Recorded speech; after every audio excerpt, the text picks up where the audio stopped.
السلام عليكم ورحمة الله تعالى وبركاته. صحفتكم حبيباتي. اليوم جبت لكم هذه الوصفة، تاع هذا الطبق الرئيسي اللي يولم بزاف في شهر رمضان الكريم، ومقادير يعني بسيطة واقتصادية. راح ندير لكم طبق رمضاني عائلي بامتياز. للوصفة هذه نحتاجون هي حبة البصل تكون مقطعة هكذا رقيق، زوج مرصوة تاع الدجاج ولا مرصو واحد يعني كيما تحبوا، المهم باش تجيكم مرقة بنينة. هذا ما كان. ضفت عليهم زوج سنين تاع الثوم هكذايا، درت لهم هكا بالسكرفات. ضفت شويه تاع الفلفل الكحل، شويه تاع راس الحانوت انا خلاص لي هنايا، درت هذيك اللي كانت باقيه، وشويه كمون والزيت بطبيعه الحال، ودرت لهم الملح بطبيعه الحال عفوا. وهنايا خلطت هكذايا ودرتهم فوق النار. شويه تاع هذاك السكنجبير، وشويه تاع الثوم البودره. كنت يعني بسيت الفيديو ودرتهم يتقلاو فوق النار. جيت انايا صدرت تاع الدجاج، انا 4 صدرت تاع الدجاج، راح يعني كميه لاباس بيها. شوفوا هنايا درت له هاد نص حبه تاع البصل هكذا قطعتها، ودرت له زوج سنات تاع الثوم مش كبار بزاف، صغار هكذا. وانا كنت مرقت في المرقه تاعي باش هكذا نتحصل يعني على طبق يكون فيه المرقه. كاين بزاف يحبوا لاصوص في في الاطباق تاعهم. دونك هذا الطبق يعني راح يكون كافي ووافي. جبت انايا داك البولي اشي تاعي، فتحت هنا شكيوره تاع راس الحانوت، درت منها مباشره، درت منها كميه وضفت لها شويه فلفل كحل، شويه ثوم بودره، وشويه زنجبيل بلا سكنجبير، وخلطتهم هكذا. درت الملح بطبيعه الحال. ضفت له شويه تاع الزيت هكا باش يقدر يخدم معايا ما يواسيليش في بيدي، وميم طون باش يجيني الوسم تاعي. هاد العبسات اللي راح نديرهم يجوني اطرايا. ضفت هنايا زوج ملاعق تاع لا شابلور هكذا، منها باش تسكالي الكميه تاع البولي اشي، ومنها باش يعني الحبيبات تاع الاسكيمو اللي راح نخدمهم يشدوا هكايا ويجوني يعني الشكل تاعهم شباب. ضفت شويه معدنوس هنايا وخلطت هكذا البولي تاعي.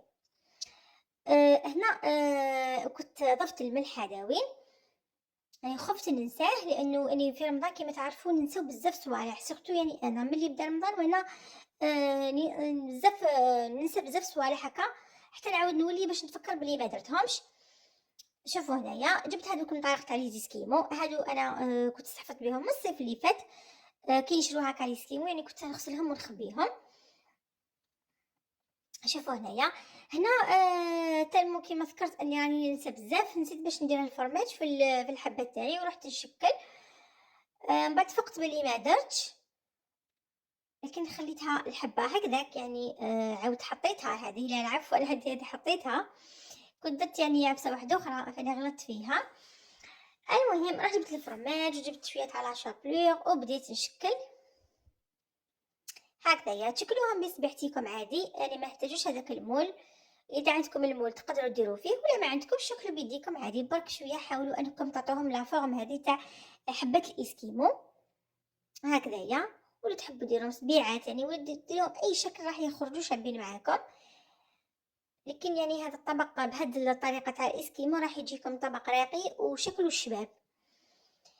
هنا شوفوا هنا درت الحبه تاعي حشيتها بالفرماج، وقبيله رحت درتها في لاشابلور. هي نورمالمون نديرها في البيض ومن بعد ندير في لاشابلور باش هكا تجيني ديك الطبقه الفوقانيه تجيني طريه. انايا نسيت البيض تانيك.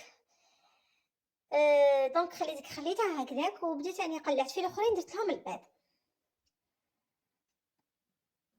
هكذايا. بديت نحشي في الفرماج تاعي هكذا، شوفوا. وتحاولوا انكم تضغطوا عليهم هكايا وتحاولوا باش هذاك الفرماج يعني ما يبانش، باش ما يخرجش معاكم في في المقله ويعييكم. جبت شويه تاع البيض هكذايا دخلت وخرجت فقط. ومن بعد هنايا راني نوري معاكم باش يعني تشوفوا كلش بلي زيتاب. درت هكذايا بديت نخدم فيهم بلا شابلور. كي ديروهم في لا شابلور يبداو يتخدموا معاكم فاسيلمون، ما يعيوكمش ويعطوكم يعني نتيجه شابه هكذايا. شوفوا عطيتهم هاد لا فورم تاع حبة الاسكيمو هكذا، غير بيدكم تعطيكم نتيجة لاباس بيها. هكذا. ومن بعد انا الحبة تاعي درتهم في الثلاجة، يعني خليتهم في الكونجيلاتور عفوا. خليهم يتجمدوا حتى يشدوا رواحهم كامل باش كي تجيو تقليوهم يتقلاو معاكم بسهوله، وما يتحلوش معاكم، يعني يبقاو محافظين على الشكل تاعهم. يعني هذه يعني هذا التجربه تاع المجمد بزاف هايله. ديروا فيها هكذا الحبات تاعكم وتخلوهم، يعني صدقوني راح يبقاو على حالهم. تقدروا تحضروها ما قبل هاد العبسه وتخبيهم تخبيهم في الثلاجه، يعني كي تسحقوهم تحبوا ترافقوا بهم الطبق تاعكم تجبدوهم جست تقليو فقط. شوفوا هنا كي تشكلوهم كامل بيكيو هذاك المطرح تاع الاسكيمو. هكذا هي. شوفوا انا خرجوا لي حوالي 6 حبات، هاد الكميه ديال 3 حبات كبار ما شاء الله. شوفوا ديجا على حسب يدي راهم الحبات كبار، وبقاو لي زوج درتهم هكذا زوج ليبولات. هنا جبتهم من الثلاجه. شوفوا راني راح نقليهم. كنت قليت هنايا البطاطا ومن بعد جبت نقلي هذوك لي كروكات تاوعي هنايا في هذاك الزيت الساخن.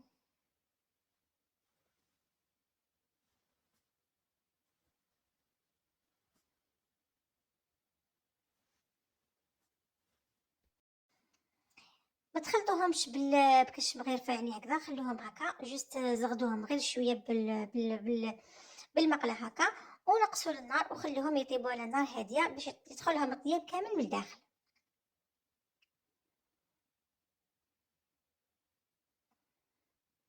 انا هنا نقصت لهم النار بعد ما سخنت الزيت مليح باش هكذا يطيبوا.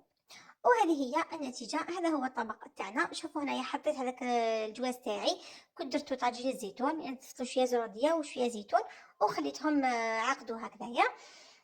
وحطيته دريسيت هكايا لو بلا تاعي، درت له شويه شويه هكا واسمو هذاك معدنوس هكا من الفوق.